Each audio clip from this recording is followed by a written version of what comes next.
Hello and welcome to this video about how to use Oracle Content Management in conjunction with React.js to build a blog powered by Oracle Content Management as a headless CMS. My name is Preston So. I'm the Senior Director of Product Strategy for Oracle Content Management, and welcome to this latest video about how you can use React with Oracle Content Management as a headless content management system. Let's get started. The very first thing that we're going to want to do is to clone the repository that is already available on GitHub. This is the Universal React blog sample that is already hooked up to Oracle Content Management and already has quite a bit set up for us already. So let's go ahead and clone this repository into our local development machine.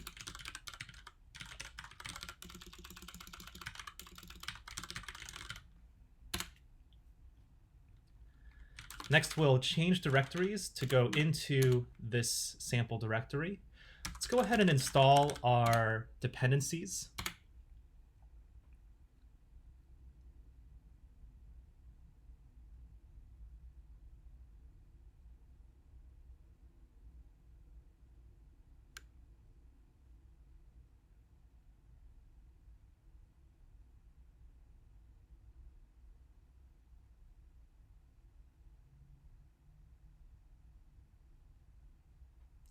Wonderful. Now let's go ahead and open this in a code editor. You could be using something like Visual Studio Code or Atom or some other IDE to work with this code.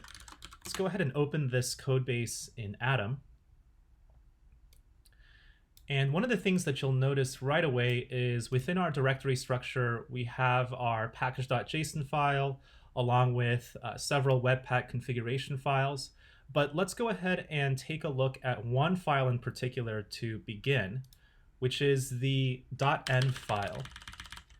It's generally considered a best practice when it comes to saving certain information about the Oracle Content Management server to use environment variables. Now, this is a public Oracle Content Management server, so this is already set up for us to run. Now, one of the things that's very important is that the channel token is what will be used by React in order to authenticate into our Oracle Content Management instance and access the content that lies inside the REST APIs that are available.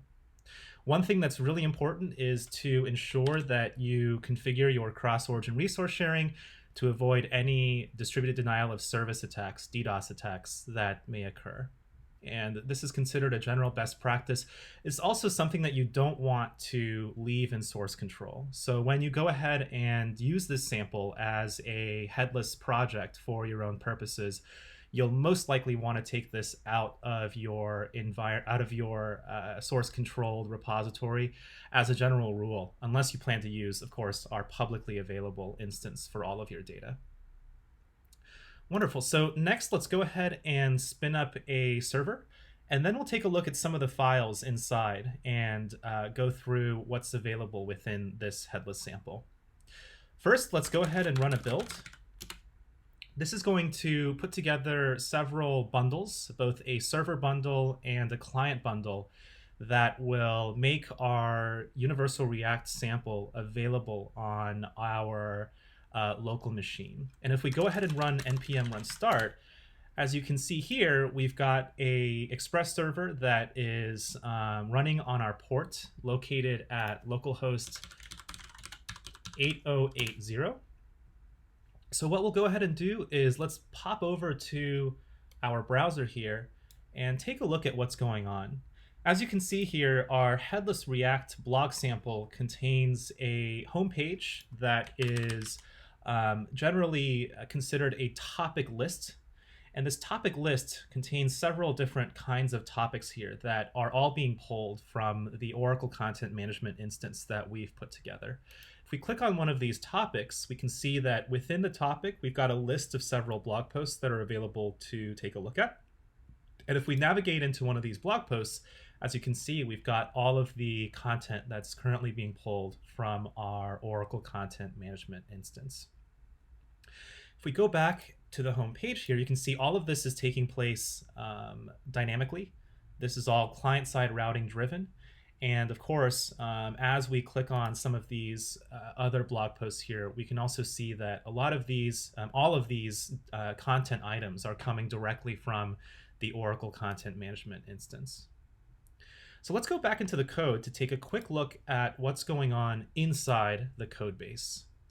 So first and foremost, inside the SRC folder, which is our main source folder that contains all of our code that's going to be used within this application, let's first take a look at the scripts folder and pull up server config utils.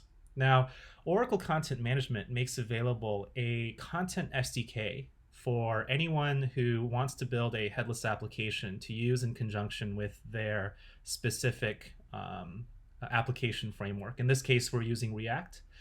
Now, one of the things that this file does is to create and instantiate, a new delivery client using this export statement to allow for us to access the Oracle Content Management content directly from our React application.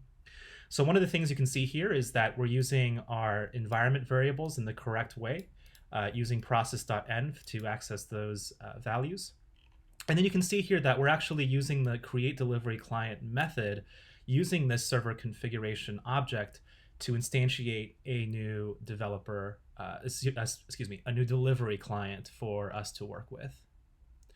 One of the things you'll also notice is within the services.js file, we've got a variety of different methods that we've set up that are directly related to and associated with the methods that are located within the delivery client in order for us to provide some key underlying utility functions for our application in React. So for example, this right here, this get medium rendition URL, this get rendition URL method, both of these are used in order to acquire images that we saw from our live development environment to actually pull those images from Oracle Content Management and make those available to our application in React. Now, one of the things you'll notice here is, as you can see here, these methods are based on the certain content model items and content types that we have available within the schema of Oracle Content Management. And what we're doing here is getting all of the information that we need from the API and creating a generic method that we can now use to fetch each of these individual topics or each of these individual homepage content items or each of these individual each of these articles, for example, from our Oracle Content Management instance. And this helps to really alleviate some of the complexity that might be found when you actually access some of this data from within React components. As you can see here, we've got a variety of other methods here, like each article itself, and our Content SDK, our delivery client that's contained in the Content SDK, is a really effective way to access a lot of these useful methods that can be packaged together in order to create a really nice query service.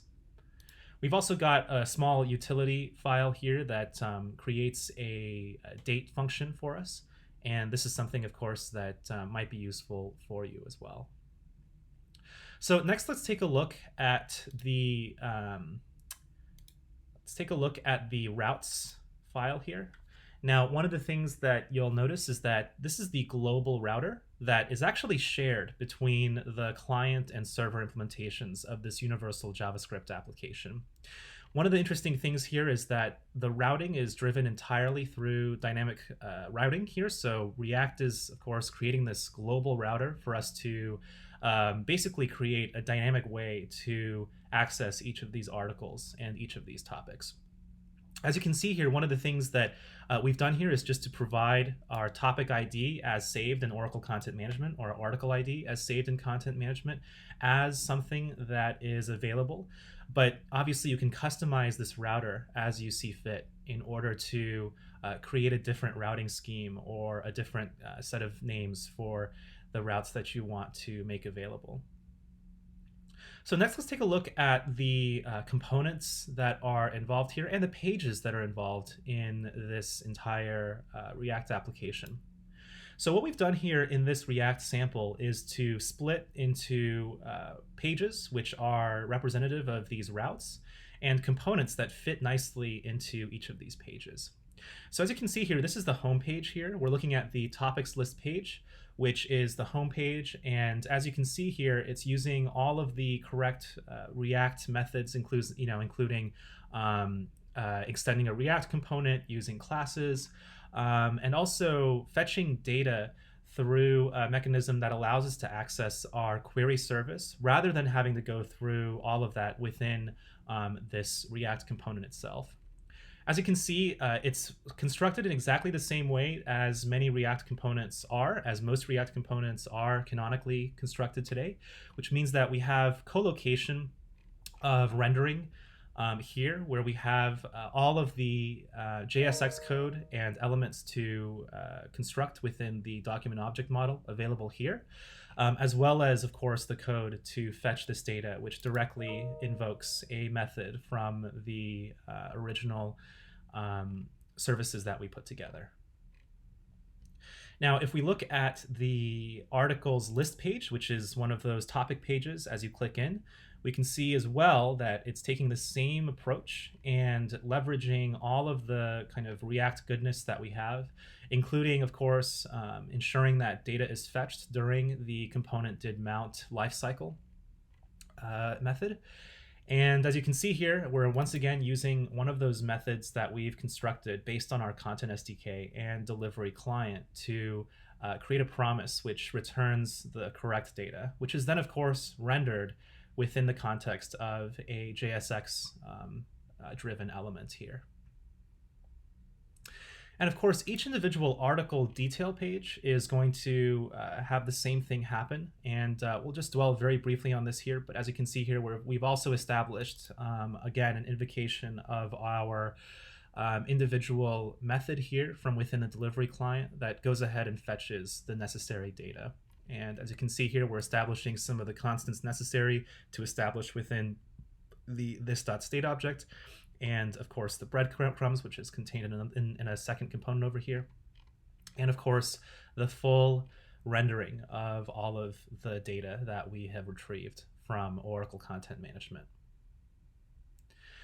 Each of our individual components match up with the components that are found within these pages. So these component files match up with what you see in pages rather than representative of pages. So this articles list item, for example, is representative of a single article item within a list of articles, for example, on the topic page.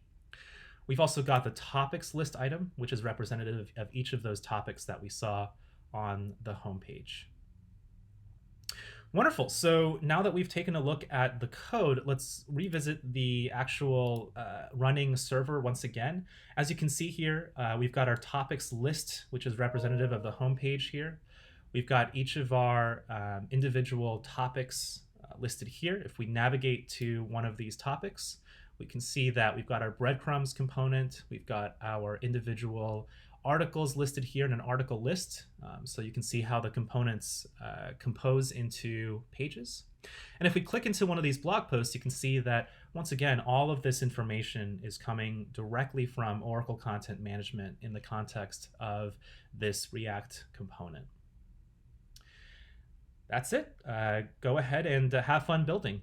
Thank you for watching this video about Oracle Content Management and how you can use React in conjunction with Oracle Content Management as a headless content management system to build and implement a compelling React blog for your own headless content purposes.